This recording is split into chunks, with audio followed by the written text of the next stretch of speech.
Hello everyone, today we're gonna see how to set up Zosi DVR for remote viewing.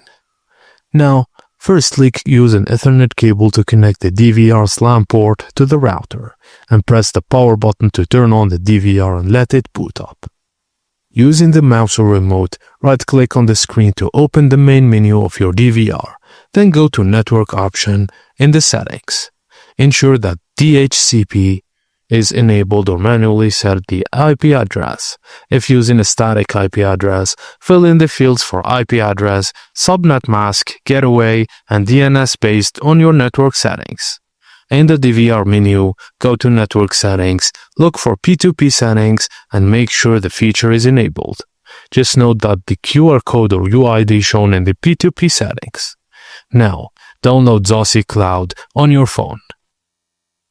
Open the Zosi Cloud app and create an account if you don't have one, or log in if you already have an account.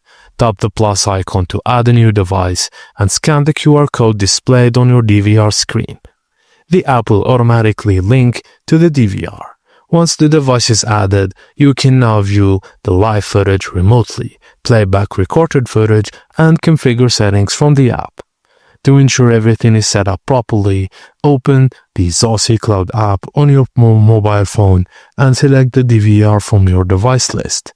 You should be able to see live footage from your cameras.